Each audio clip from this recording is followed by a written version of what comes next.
Israel के सैन्य मंसूबों को ध्वस्त करते हुए हमास ने राफा साउथ गाजा में कम से कम 12 इजरायली सोल्जर्स की एक टुकड़ी पे बड़ा जबरदस्त हमला किया है।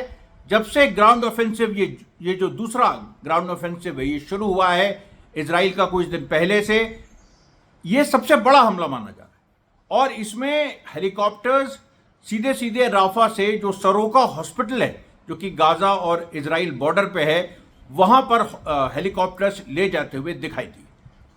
आज हम देखिए आपके बीच बड़ी बड़ी हेडलाइंस लाए हैं पूरी दुनिया की। सबसे पहले हम हेडलाइंस पढ़ेंगे और फिर हम उनका विस्तार करेंगे, उनको हम डिटेल में एक्सप्लेन करेंगे। तो देखिए, एक तो राफा में हमला, उसके बारे में बात करेंगे। उससे जुड़ी हुई बात, आज सुबह हमास ने कम से कम 3 इजरायली सेटलमेंट्स पे मिसाइल दागी और ये जो सेटलमेंट्स हैं इनका भी आपको नाम बताएंगे। और इसमें जो सबसे खास बात है कि इजराइल ने यह कह दिया था कि अब हमास रॉकेट लॉन्च करने की कैपेबिलिटी उसकी खत्म हो गई। हमने ऐसी, क्योंकि बड़े बड़े दावे, अभी देखिएगा जैसे जैसे खबर बढ़ेगी आगे, नेतन्याहू लगभग जैसे पागल हो जाता है कोई, उस तरह से बात कर रहा है। बिल्कुल, आज तो उसने ऐसी ऐसी बातें कर दी कि विश्वास करना मुश्किल है। लेकिन जो सच्चाई है ग्राउंड की वो आपको अमरीश मिश्रा स्पीक्स बताता है। और आज यानी जो 22 मई 2025, और एक एक दिन देखिए महत्वपूर्ण है, एक एक दिन भारी है। गाजा में अंतिम करो या मरो की लड़ाई चल रही है। दुनिया का यह अंतिम जो राष्ट्र जो स्वतंत्र होना है फिलिस्तीन, इजराइल जो कि ऑक्यूपाई कर रहा है उसको खत्म होना है। तो यह अंतिम लड़ाई एक तरह से 20वीं सदी की में सारे मुल्क फ्री हो गए थे, जो नहीं हो पाए, अब उनकी आखिरी लड़ाई यहां पर फिलिस्तीन लड़ रहा है। और इसमें देखिए जो मिसाइल्स लॉन्च की हैं वो उन्होंने एक बड़ा नुकसान किया है, 3 सेटलमेंट्स पे इजराइल के मारा है। दूसरी बड़ी खबर, वॉशिंगटन में, अब आप सोचिए वॉशिंगटन में जो इजरायली एम्बेसी है वहां पर एक लैटिन अमेरिकन युवक ने, जिसने पूरा अपना मैनिफेस्टो भी जारी किया, उसके बाद एक लैटिन अमेरिकन युवक ने 2 इजरायली एम्बेसी के स्टाफर्स को मार गिराया, गोली मार दी सरेआम, दोनों की मौत हो गई। और उसके बाद वो चुपचाप जाके एक जगह बैठ गया, वहीं बैठ गया। और जब पुलिस आई तो उसने कहा फ्री पैलेस्टाइन। अब आप देखो इसके डिटेल क्या है। फिर देखिए तीसरी बड़ी खबर,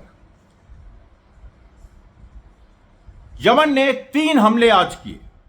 और जो तीनों हम जो मतलब ये बड़ी बात है, एक तो यमन द्वारा 3 हमले, और इन तीनों हमलों में जो सबसे पहला हमला हुआ उससे इजराइल को क्या नुकसान हुआ, जो दूसरा हमला हुआ उससे क्या नुकसान हुआ, क्योंकि दूसरा सबसे कामयाब था जो बेन गुरियन एयरपोर्ट पे जाके सीधे लगा और उसमें मतलब पूरा पैनिक फैल गया। और जो तीसरा हमला था उसमें क्या हुआ। फिर चौथी बड़ी खबर, ईरान थ्रेटन्स इजराइल। ईरान ने इस बार कह दिया है कि हम प्रीएम्प्टिव स्ट्राइक कर सकते हैं इजराइल पे, अगर इजराइल इसी रास्ते पे चलता रहा और जो बातचीत अमेरिका से चल रही है उसको डिस्टर्ब करता रहा। पांचवी बड़ी खबर कि कुछ हद तक कुछ एड गाजा में एंटर की है। नेतन्याहू ने अपनी कोई नई फिलॉसफी झाड़ी है कि हम एड भी एंटर होने देंगे, लड़ाई भी करते रहेंगे, उसके बारे में बात करेंगे।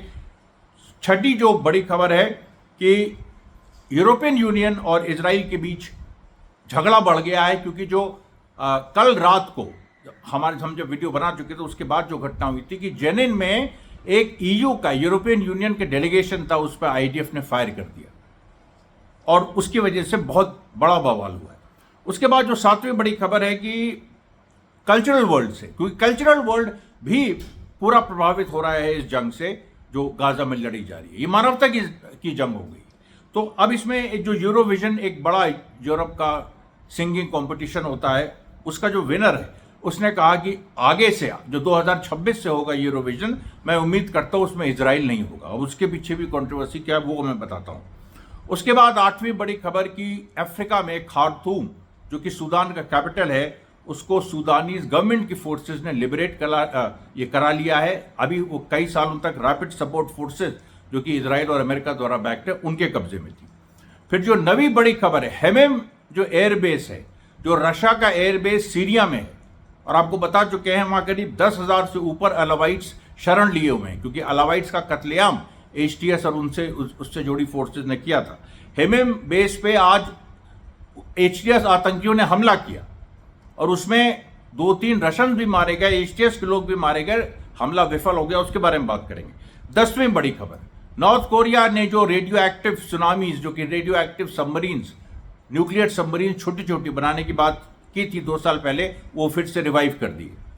11वीं बड़ी खबर, चाइना और फिलीपींस में एक बड़ा टेंशन हो गया है और चाइना ने एक जायंट अपना ड्रोन भी अनवेल किया है।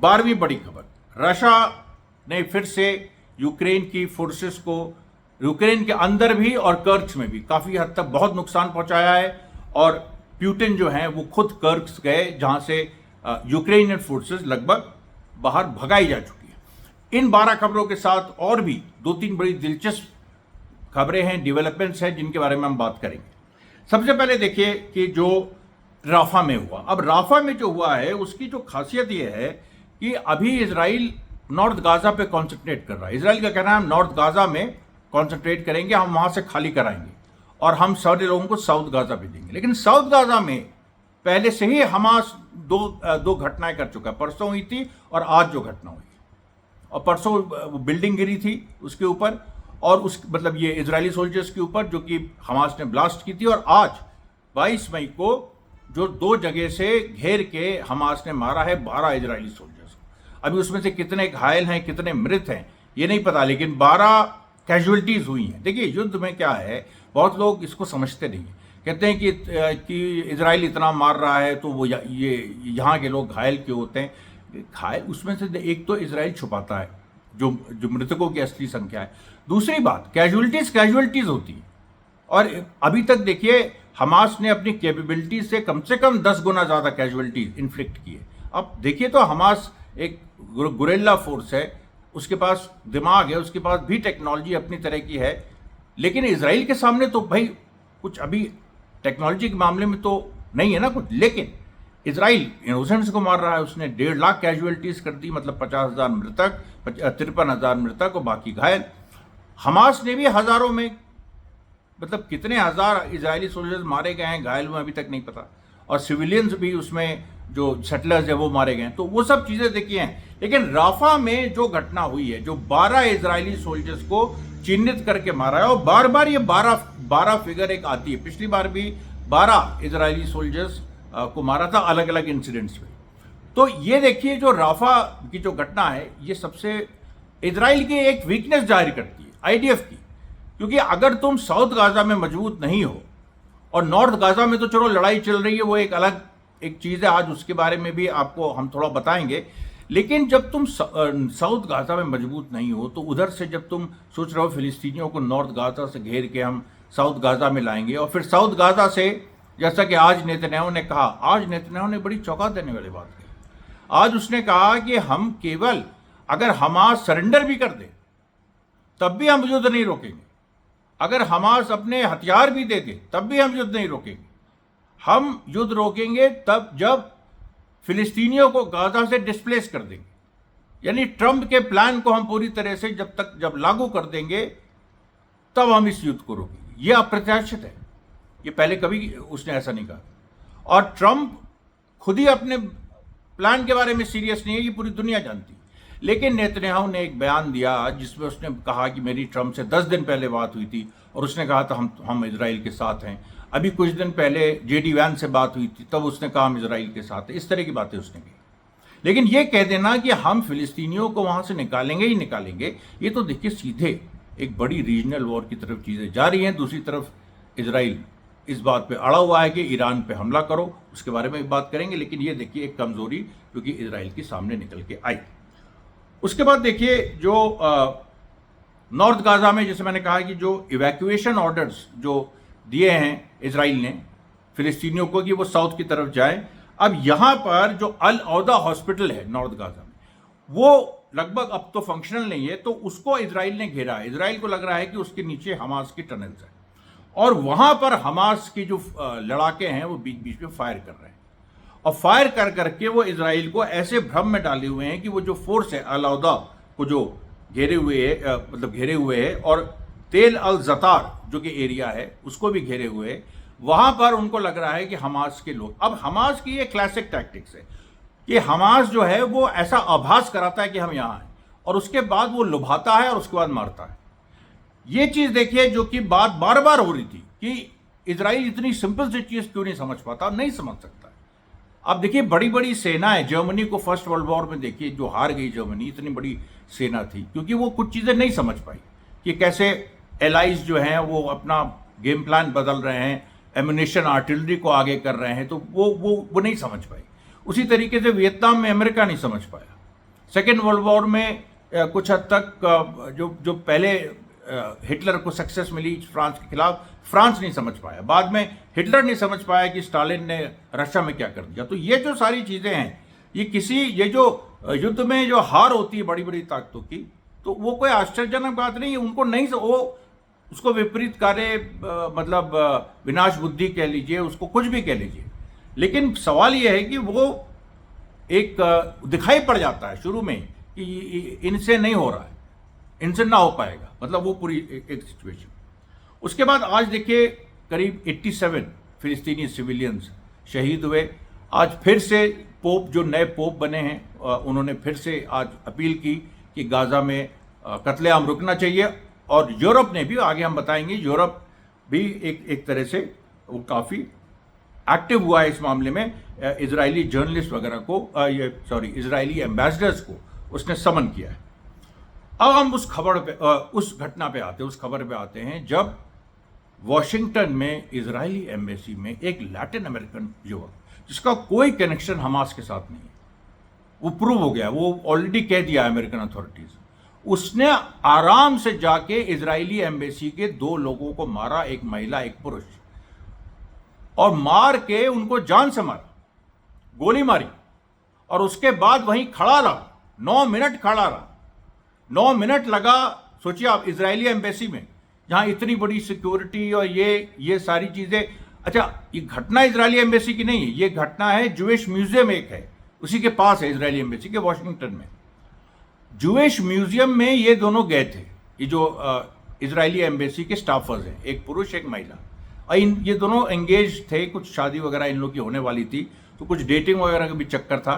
तो वहाँ वो जूइश जो म्यूजियम, अच्छा अभी जूइश म्यूजियम में अभी 1 हफ्ते पहले सिक्योरिटी अपग्रेड की गई, और वहाँ गए, और वहाँ इसने, और इस लड़के का नाम क्या है, Ilyas Rodriguez, Christian Latin American है ये, और इसने फिलिस्तीन के लिए इसने दो वहाँ पर एम्बेसी के स्टाफर्स को मारा। वो जाके बैठ गया एक जगह, पुलिस का इंतजार किया। जब पुलिस आई तो उसने कहा फ्री पैलेस्टाइन, उसने मारने के बाद कहा फ्री पैलेस्टाइन। और उसके बाद अब आप इन लोगों के बारे में जानते हैं कि ये जो 2 स्टाफर्स थे, ये कोई इनोसेंट नहीं थे, ये लोग भी एक जेनोसाइड के सपोर्टर्स थे। ये देखिए, इसमें जो यारोम लिस्चिंस्की जो पुरुष था, इसके पूरे एक्स हैंडल के स्क्रीनशॉट्स आए। इसने अपने एक्स हैंडल में लिखा है कि जेनोसाइड गाजा का जस्टिफाइड है, पूरी दुनिया हमको ह्यूमन राइट्स के बारे में ना बात करे, हमास से ये सब बातें करे, हमें गाजा में बच्चों की भी जान लेने में कोई हिचक नहीं है। ये इसने साफ अपने एक्स हैंडल में लिखा है। उसके बाद एक और इसकी पोस्ट वायरल हो रही है, जो इसने किसी दूसरे सोशल मीडिया अकाउंट पे डाला है, एक दूसरे फोरम पे डाला है, जिसमें उसने कहा है कि यमन के जो लीडर हैं अब्दुल अल मलिक हूती, उनकी हत्या जायज है, ये भी उसने कहा। और ये जो लैटिन अमेरिकन लड़का है इलियास रॉड्रिगेज, जिसने मारा है, इसने अपना मैनिफेस्टो भी निकाला। अच्छा हाँ, इसके साथ ये जो लिस्चिंस्की है, इसके साथ जो महिला मारी गई, इसकी फियांसे, वो सारा मिलग्रिम, और ये सारा मिलग्रिम की भी जो पोस्ट है ये भी आई सामने।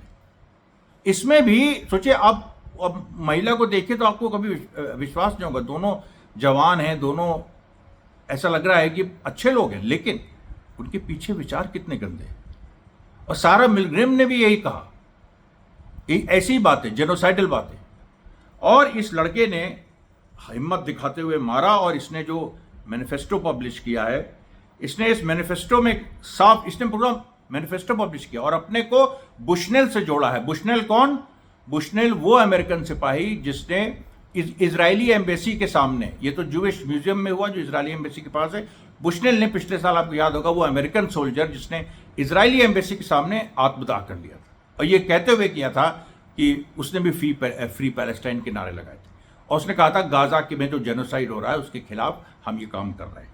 तो इलियास रॉड्रिगिस ने भी अपने को जोड़ा और उसने कहा कि जो बुशनेल ने किया हम उस चीज़ को आगे बढ़ा रहे हैं। उसने कहा 53,000 लोग सिविलियंस फिलिस्तीनी मारे जा चुके हैं, दुनिया खामोश है, लेकिन मैं खामोश नहीं रह सकता।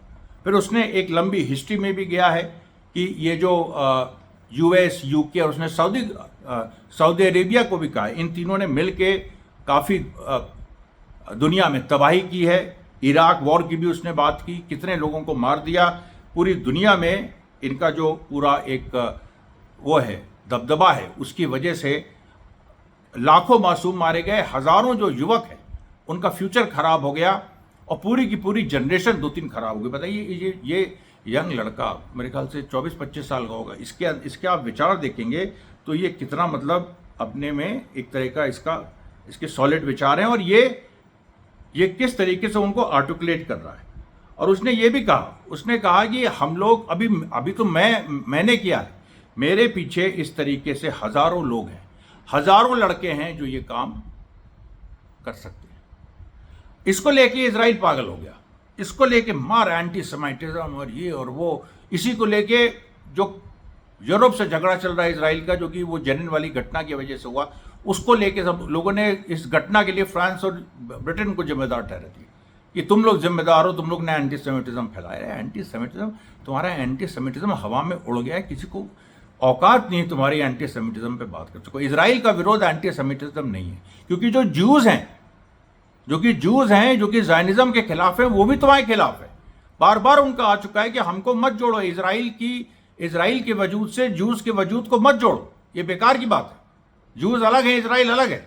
इजराइल एक बिल्कुल फर्जी और एक ऐसा देश है जिसने अपने धर्म को छोड़ दिया है और उसका गलत इंटरप्रिटेशन कर रहा है, ज़ायनिस्ट हैं। ये देखिए पूरी बात है और ये पूरी दुनिया में ये विचारों का संघर्ष चल रहा है और बड़ी ज़बरदस्त तरीके से सामने आ रहा है। फिर देखिए यमन ने जो 3 हमले किए, एक के बाद एक, और जो दूसरा उसका जो हमला था, जो हाइफा बंद, अब सोचिए एक साथ उसने बेन गुरियन एयरपोर्ट पे जुल्फिकार बैलिस्टिक मिसाइल मारी और फिर उसने जो पैलेस्टाइन ड्रोन्स 2 उसने हाइफा में मार दिया और हाइफा में उसने कहा था हाइफा में हम समुद्र को ब्लॉकेट कर देंगे। उसके बाद ये हुआ कि जो बेन गुरियन एयरपोर्ट है फिर से बंद हो गया, रोज खुलता है रोज बंद होता है। इजराइल को कम से कम बिलियंस ऑफ डॉलर्स का रोज नुकसान हो रहा है और इजरायली जो अथॉरिटीज़ हैं उनका कहना है, जो एयरपोर्ट अथॉरिटीज़ है, कि अगर ऐसे ही चलता रहा तो एक महीने में हमको बेन गुरियन एयरपोर्ट बंद करना पड़ेगा। कोई सवाल ही नहीं, क्योंकि उसके लिए फंड्स कहाँ से आएंगे। हम रोज़ इतना बड़ा खर्चा उठा रहे हैं, इतना बड़ा स्टाफ है, फ्लाइट्स नहीं आ रही हैं। फ्लाइट्स आज कम से कम देखिए पिछले एक हफ्ते से लगातार कम से कम 12 हमले यमन ने किए हैं और फ्लाइट्स 137 फ्लाइट्स कैंसिल हुई और वो सारा जो उसमें से कई का जुर्माना इन्हीं लोगों को भरना पड़ता है बेन गुरियन, क्योंकि वहाँ पे इस तरह के कुछ कानून है, कुछ एयरलाइंस के साथ इनका इस तरह का करार है, तो वहाँ इनको ये जुर्माना भरना पड़ता है। तो अभी आप देखिए इलियट पोर्ट में कितना नुकसान हुआ, बिलियंस ऑफ डॉलर्स का, कितने लोग बेरोजगार हो गए। हाइफा पोर्ट बंद हो जाएगा, बेन गुरियन एयरपोर्ट बंद हो जाएगा। तो देखिए कहाँ कहाँ कैसे कैसे इजराइल को पीड़ा दी जा रही है हर तरफ से। वॉशिंगटन में वहाँ एक लैटिन अमेरिकन क्रिश्चियन लड़का गोली चला रहा है इजरायलियों पे, यमन बेन गुरियन एयरपोर्ट पे मार रहा है, वेस्ट बैंक में लड़ाई चल रही है और गाजा में जो हमास कर रहा है वो आपके सामने है। फिर देखिए चौथी बड़ी खबर पे आते हैं, जो ईरान और यूएस में जो पूरा चल रहा है मामला। अब इसमें नेतन्याहू बार बार कह रहा है कि फिर वही बात कि ईरान पे हमला करो, अमेरिका ईरान पे हमला करो। अब अमेरिका उधर ईरान लगभग भीख मांग रहा है ईरान से, सच बता रहे, भीख मांग रहा है कि तुम आओ वार्ता की टेबल पे, जो फोर्थ राउंड ऑफ टॉक्स हैं इस पे आओ। और अभी देखिए जो थर्ड राउंड ऑफ टॉक्स थी वो मस्कट ओमान में थी, अब fourth round of talks most probably Rome में होंगी। लेकिन ईरान बहुत कीन नहीं, ईरान ने कई बयान दे दिए। उन्होंने कहा ये जो बात है कि यूरेनियम हम इनरिच नहीं करेंगे, हम नहीं कर सकते, ये बिल्कुल बेकार की बात है। ये जो बात है कि हम ये नहीं कर सकते, वो नहीं कर सकते, ये सब ये कुछ लागू ही नहीं होगा। अमेरिका अपने इल्यूजन्स ये सब छोड़ दे, त्याग दे, तब आए बातचीत पे। तो अमेरिका ने एक तरह से काम ने त्याग दिया और उधर पूरी तरह से इजराइल लगा है। तो ऐसी स्थिति में एक बड़ा जवाब ईरान की तरफ से आ गया है कि अगर जरूरत पड़ी तो हम प्रीएम्प्टिव स्ट्राइक भी कर सकते हैं। ये पहली बार ईरान ने कहा हम भी हमला कर सकते हैं। अगर हम पे हमला करने की जरा सी भी हमको भनक लगी कि ऐसा होने वाला है, तो ऑब्वियसली अगर इजराइल ने बॉम्ब करने की कोशिश की, ईरान के पास अपनी खुद सेल्फ डिफेंस इस तरह के इंटरसेप्टर्स हैं, तो वो फायर करेगा, और वो फायर कर देगा तो इजराइल कि जो इजराइल ने फायर किया वो तो इंटरसेप्ट हो जाएगा, और काउंटर फायर फिर इजराइल पे हो जाएगा। तो एक तरह की प्रीएम्प्टिव स्ट्राइक हो गई है।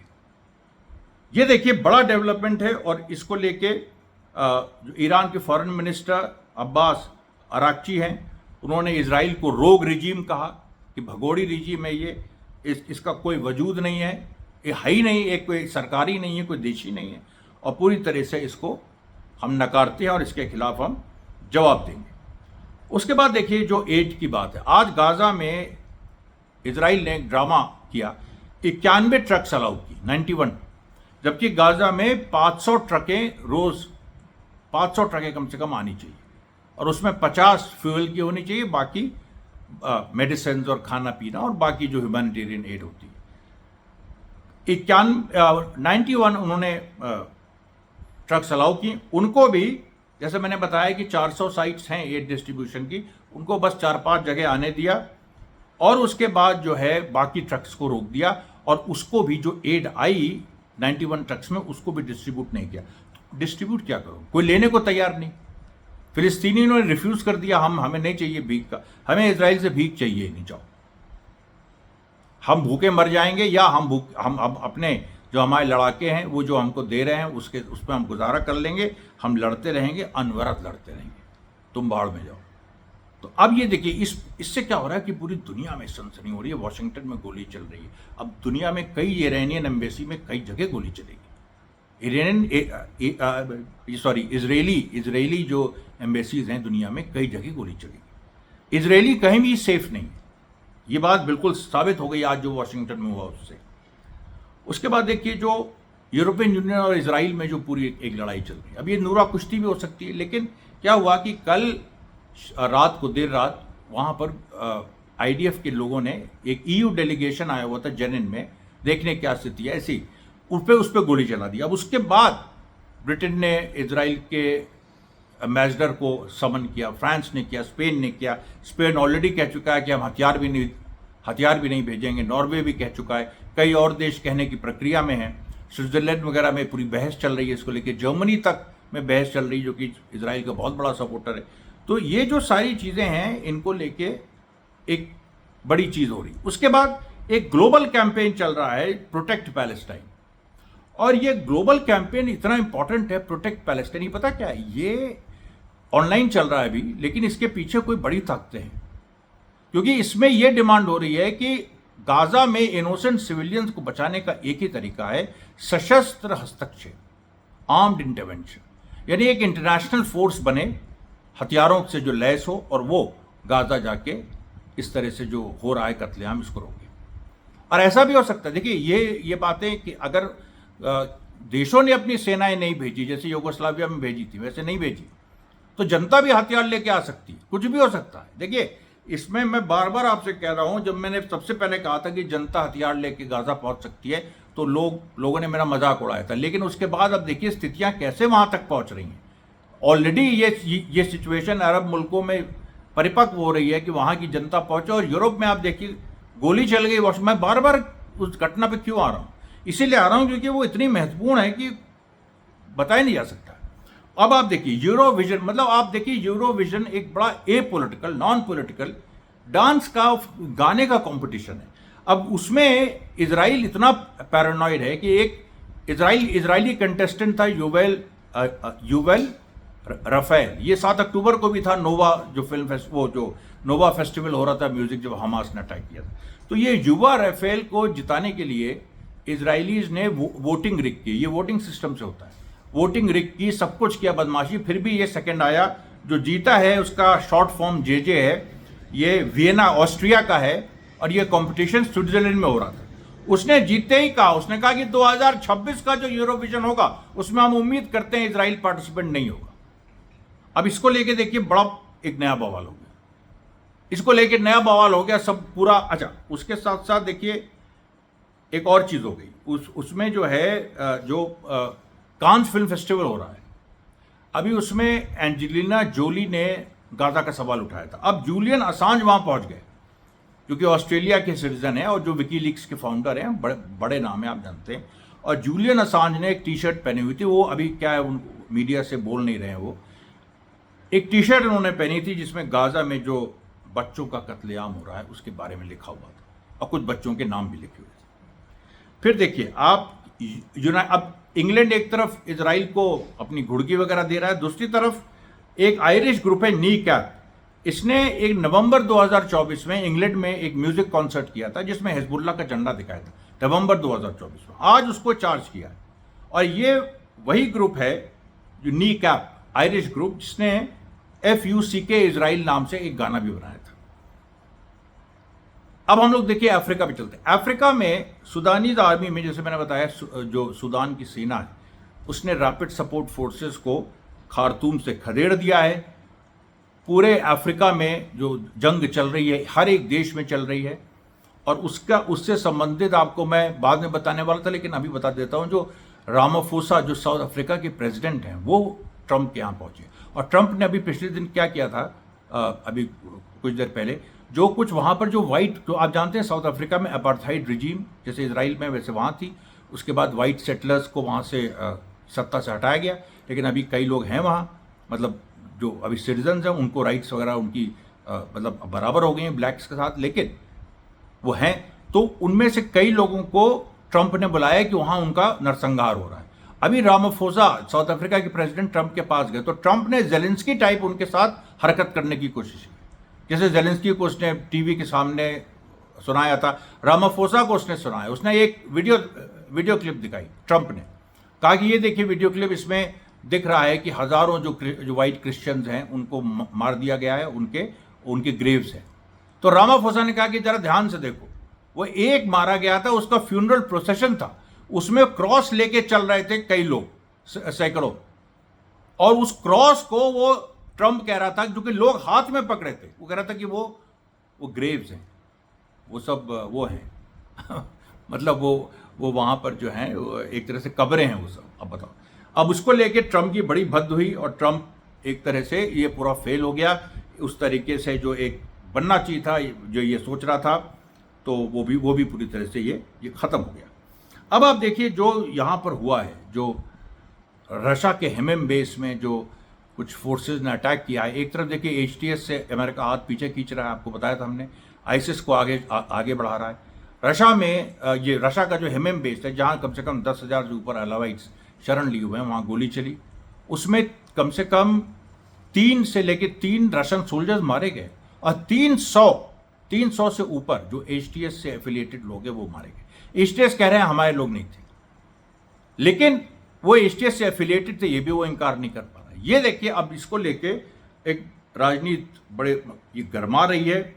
रशिया को जो ईरान बोलता था कि इन लोग पे ट्रस्ट मत करो, जो प्यूटिन थोड़ा सा यूक्रेन के मामले में ट्रंप को थोड़ा सा ट्रस्ट करने लगे थे, वो पूरी तरीके से अब खत्म हो रहा है, और प्यूटिन भी इस चीज़ को समझ रहे हैं कि किसी भी तरीके से हम इनके साथ दोस्ती नहीं कर सकते हैं वेस्ट के साथ। अब देखिए, अब नॉर्थ कोरिया में जो सबमरीन रेडियो एक्टिव, जो जिसको एक रेडियो एक्टिव मतलब स्मॉल मिसाइल्स, जो कि small nuclear missile, small submarines, इनको जो नॉर्थ कोरिया ने 2023 में एक बनाने की बात की थी, आज फिर से उसकी बात की है, और उसका डेमोन्स्ट्रेशन भी दिखाया है। लेकिन उस डेमोन्स्ट्रेशन को, उसके वीडियोस को अंतर्राष्ट्रीय मीडिया ने दाब दिया है।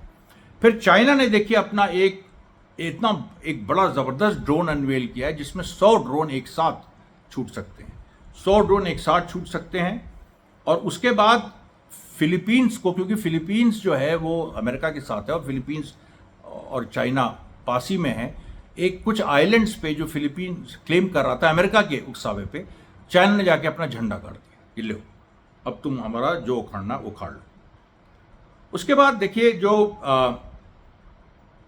पूरा जो रशिया ने यूक्रेन के अंदर डोनेट्स रिपब्लिक, जो पूरा एक हिस्सा, करीब 20% हिस्सा यूक्रेन का रशिया ले चुका है, अभी वो उसने 2 महत्वपूर्ण जो और शहर हैं उनको भी लिबरेट करा दिया। उसके बाद रिकॉर्ड कल करीब 300 मारे थे, आज 485 485 यूक्रेन के ड्रोन्स को मार गिराया है। और फिर देखिए एक बड़ी खबर आ रही है कि CIA का जो हेडक्वार्टर वर्जीनिया में है वहां पर भी गोली चली है। CIA के हेडक्वार्टर वर्जीनिया में गोली चली है। किसने मारा, क्या किया, क्या वो वॉशिंगटन जैसा कोई इंसिडेंट था, ये हम कल पे छोड़ते हैं। और आज के लिए इतना ही। धन्यवाद साथियों, बहुत बहुत धन्यवाद।